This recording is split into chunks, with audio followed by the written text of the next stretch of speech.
Okay, so eto siya, mga ka-Echubero. Ayan.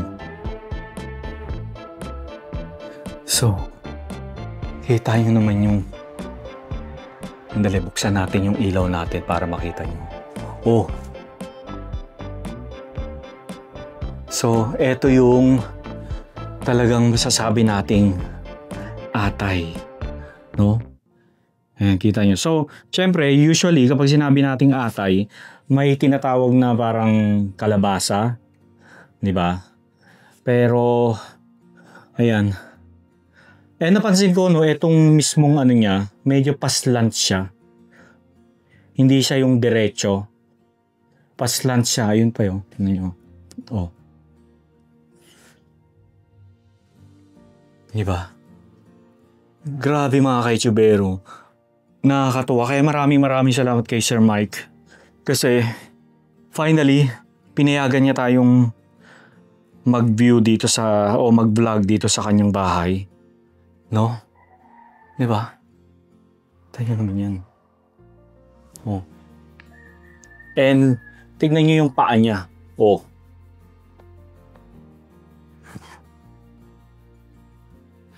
Actually, nalaman ko lang ito kay Sir Michael Amores. So, shoutout kay Sir Michael Amores na nagbigay sa akin ng idea kung ano talaga yung talagang atay na tinatawag. Ano? Ayan. Oh.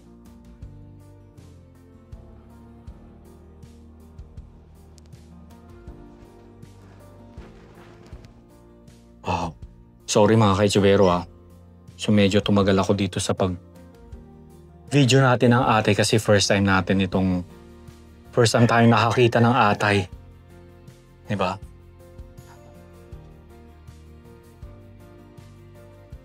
Aparador.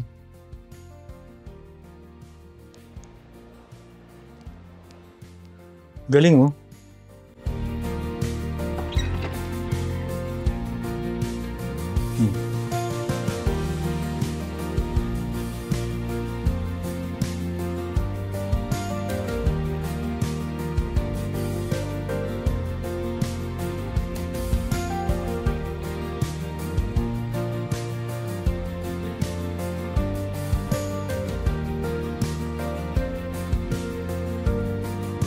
Center table, pero they call it, hindi, baka nga masabing mali.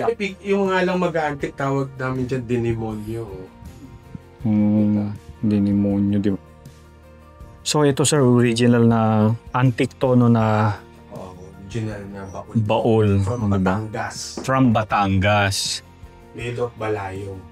Made of balayong. Diba? Tapos ito rin, no? Ito naman ito yung sa father mo, sir, tama? Oo, yan. Kay Sasay galing yan. Kay Sasay, Batangas, oo. Tapos ito, from Laguna. From Laguna naman, pinatong na lang nila. No? Pero parang ano lang sila, parang pero hindi mga partner talaga sila. Yung sa kulay lang naman, sir, no? Ito naman yung galinera noon, tawag dito, sir, ano? Kasi lagayan daw siya ng manok nung araw. Yung galinera kasi came from the word gale. Galus. Oo. Kaya pipiplain ng manok. Oo, manok. So ito usually nasa baba ng bahay. Pwede, oo. Normally for sa mga receiving area. Lagayan ng manok, mga binibigay na gift ng mga bisita. O pwedeng pagka may panabong yung guest mo o... Teka, tingnan natin yung ano ni sir. Yung kanyang or kusina or dining area. Oo. Sir, ito... that's reproduction. Repro din, no? 6-drawer Olympic. 6-drawer Olympic. But made of ano yan? Made of balayong. Balayong din. Nakakatuwa, no? Tapos ito, sir. This one. Yung urna na yan came from Bohol naman yan. Is that ano, sir? Oo. Original, except yung ninyo. Except yung ninyo. Pero the frame... Yeah, mismo urna. You call it urna. Urna. Bohol yan. Galing, oh. Hinawakan, sorry. Okay lang. Tapos ito ang mga palyok na yan that came from sa north. No? This one po? Oh, ginawa na lang natin. O, hinawakan eh, no? Ang galing, sir. Ang galing na idea. Lampshade. Gusto ko yun. Di ba? Oo nga. Ang galing ng idea. Ano to, sir? Bigla na lang lumabas sa mind mo na gawin mo siyang lampshade? Or may ginayahan ka, sir? Nakikita lang. Jars at Very nice. O, another, baul, oh. Ang laki nito, sir. Kasya tayong dalawa dito, sir. Ang laki, oh. So, ano yan? Parang so far yung pinakamalaking baol na nakita ko. Ako din. So far, sir. Merong one sa San Agustin, ha? Pwede ko mabuksan, sir? Medyo marami ng laman, no? Mga decor. Decor lang. Pero parang, okay. Okay lang po. Papapasok sana ako sa loob, eh. Kung walang laman, eh. So ito, mga nabubuksan pa rin. Pero hindi naman nakakita. Opo, sir. Nakatalikod ka naman, sir. Oo. So, ito yung mga usually na benta nila nakikita natin. Or yung iba naman, bakal na. No? Diba ang presko? Sir, ito pong sir. Di ba may tawag di? Ito yung lata, di ba? Oo, pukpok yan. O, pukpok, yes. Hindi pa siya napipinturahan. Na-introduce ito during Hindi ko masyadong American era, kung di ako nagkakamali. from Pampanga, Kalinitan, kasi namin Lata yan, ang galing, no? tin. Oo, tin. No? Tin can. Diba? Saan gawin siya? Ha? Lata. Ganyan talaga yung mga ceiling nila nung araw, lata.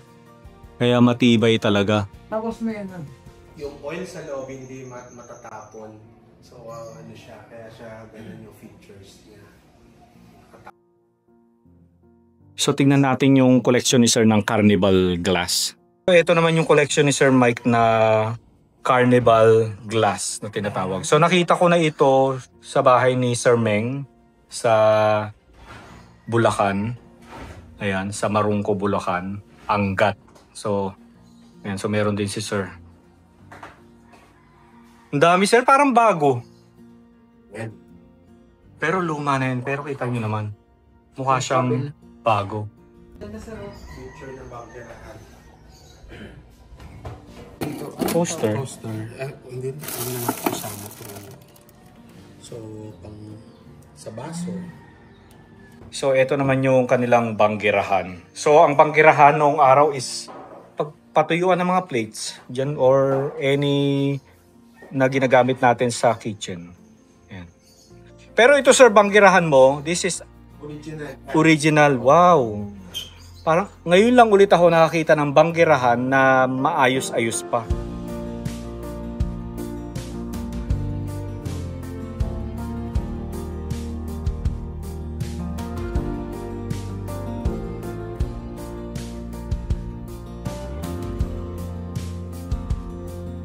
Mga gawang Batangas o gamit ng mga Batangas. Ito naman yung butaka. Batangan yung Anong tawag dito, sir?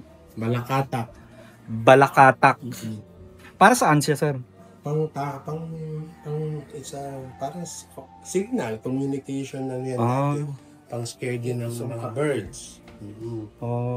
Eto, sir. Ang Ang ganda ng upuan, sir. Simple lang, pero hindi to original, no? Ang tawag dito, Cabeza de Barangay Chair. Cabeza de Barangay Chair. Yan yung, pero these are reproductions. Pero umupo ka kasi siya, upo ka bird. Upo ka nga, try mo. Okay, so ito interesting, first time natin din na makakakita nito. So ito yung tinatawag na tea table na galing pa ng Quiapo, Manila, ha. So, tingnan natin. Sa Hidalgo pa ito galing. Dali, buka natin. Yan na. So, ang gagawin mo lang, iangat mo lang to.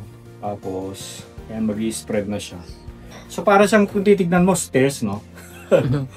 So, eto siya. Yan. Pwede ka na maglagay dito ng dessert mo or juices. Tapos dito yung mga tea. Diba? Mga tasa.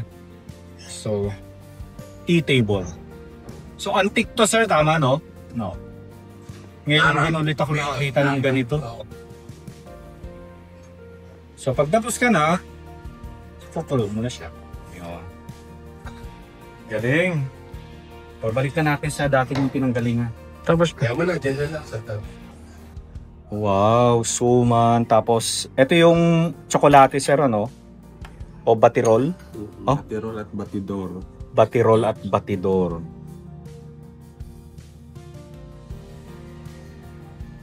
Chocolate de Baterol. Super. Alam mo sir, na-appreciate ko lang yung hot chocolate. Pag mga ganito. Kaluma itong mga tasa kayo. Yung mga tasa mo sir, mga luma din. Sarap ng suman. Ayan, so naghanda si Sir Mike ng ating breakfast. Oh. Grabe si Sir Mike, no? Nagabala pa. Sir Mike, maraming salamat po ah. Nagabala pa si Sir. Kain na tayo. Okay, so nandito tayo mismo sa bahay ng nanay ni Sir Mike. Ayan, so kanina doon tayo galing sa harapan. Pumunta lang tayo dito sa likod para may pakita ko rin sa inyo yung pinaka likod ng kanilang bahay.